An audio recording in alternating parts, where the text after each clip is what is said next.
what was it like going from a sort of feminism that is embedded within rationalism? Let's call it Aella feminism. Let's call it that. Aella feminism. Shout out to our Aella Shout out girl to stream. subscribe to her only. I'm not going to say that again. It'll never fly out of my mouth again. It was just to be nice.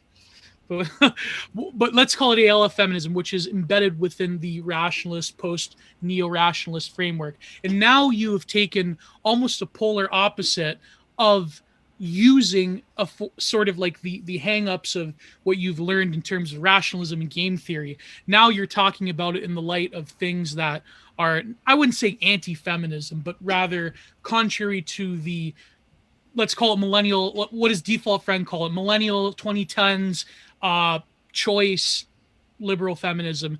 What is your take? You've seen both ends of it. Like in Meta Nomad, I think you addressed a really good point with that as well. So take it away, my friend. Yeah, it's I think my biggest kind of red pill throughout this time was the kind of the incoherence of the concept of the individual that, you know, pure rationalism deals in. You know, it's this idea of, you know, this homunculus behind the eyes just guiding you, making informed choices moment by moment. Even the concept that, you know, reason is the tool, the major tool. It's up top at the stack of tools that we have. Maybe it's the only tool, and that's how we navigate through life. And you know, just you know, my encounter with life in general has taught me that this is a very, very 2D kind of stick figure model of how humans interact. And that we're you know, we're individuals, obviously. This is one frame of reference, but we're also part of kind of these mimetic networks. And you kind of have, in a way, like a mimetic responsibility towards other people. Like, I really care about kind of the mimetic and memetic health of the community that I'm in, because I see all of these, you know, dominoes of destruction happening around me, and the idea that, oh, you can just live and let live, and, you know, go crazy, and that's the only thing you need to do in life, and that's enough of a moral framework. That's just so obviously hollow and, you know, and bankrupt to me. And obviously in time, you know, you learn, you see these people, you see people like, you know, I don't want to, you know, there's always this example that Jordan Peterson gives about his friend who's just like this hollowed out guy who's literally just lived this script of live and let live until, you know, he committed suicide in his 40s, because it runs you into the ground for different reasons, and maybe for reasons that are not rationally obvious to you. You know, it's not rationally obvious why indulging your every physical whim in every moment is not good, but it isn't. And you were talking about this with Louise Perry, about like I know like the MGTOW, like the like manosphere term is like women hitting the wall, but is there sort of that same limit for men? Because I think with men, they could sort of extend their hedonism for quite a long time, but eventually, like, it'll catch up with them.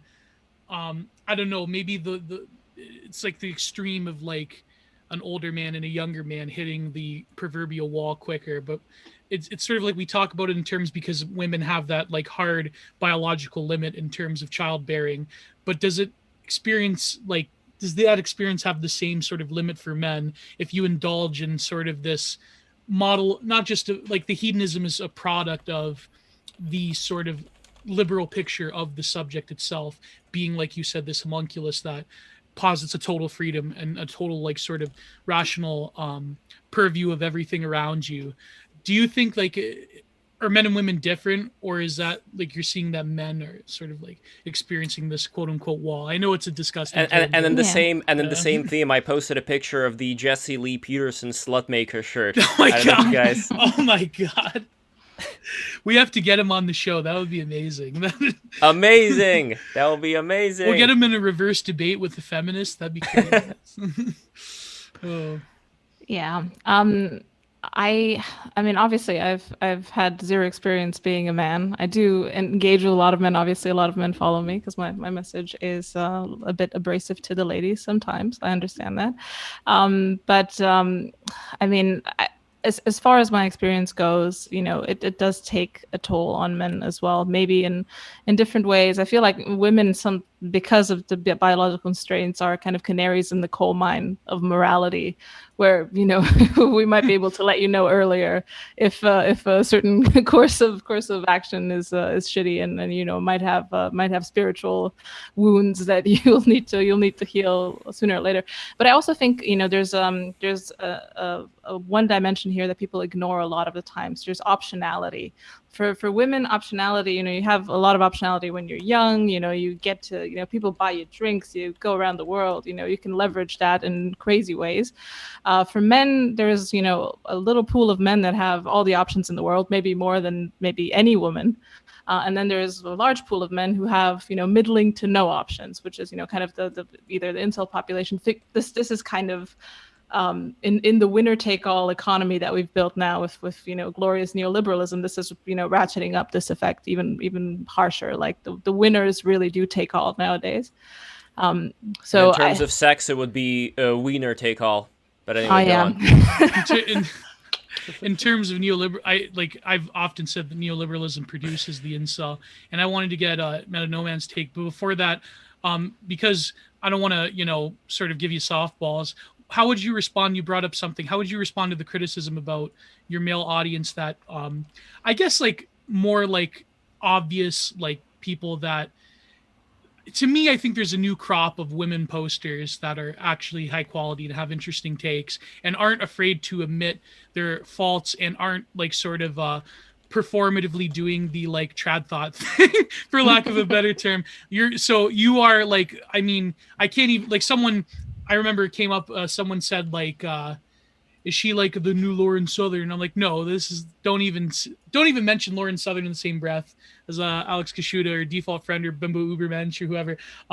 But I would say, what would you respond to the criticism that people have leveled against you and people like Default Friend and Bimbo Ubermensch, and that you are in some ways, or even like Mary Harrington and others, that you are in some ways, I guess Paglia had the same criticism too, that all of you are sort of like making it comfortable for men to like express their misogyny or whatnot, or that you are somehow enabling like incels or whatever to express their thoughts about how the 80-20 rule is real or something like that. What would you say to that sort of criticism, that being open and honest about these different and changing gender dynamics has in some ways made it harder for women to get along, because you've opened up the space for like these, I don't know, trad incels to latch on to you as an example of like, this is a base woman, she's one of the good ones or whatever? Yeah, there's always kind of the tension to, you know, people telling you you're catering to an audience.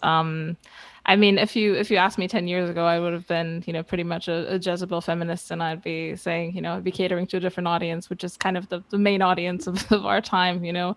I've you know, lost a lot of friends being out and proud about my stark opinions about things. Yeah, I don't know. It's a weird one. I don't think I'm catering to anyone. I'm also kind of a bit of an above the neck poster. I mean, obviously, if you're a face poster, that's, you know, you already kind of have this a bit of a parasocial level to how you engage with people. But I don't know. It's a weird space, to be honest, to be like a woman that's out there with a message that mostly men resonate with. I don't know if I can build a defense against it. It's what I really, this is what I believe. This is my experience.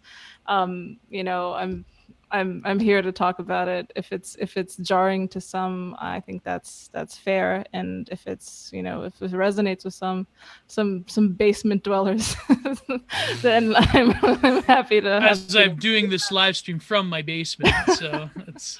No worries. We've all got the basements. I've been a big shit poster my whole life, so I mean, I'm spiritually a basement dweller myself.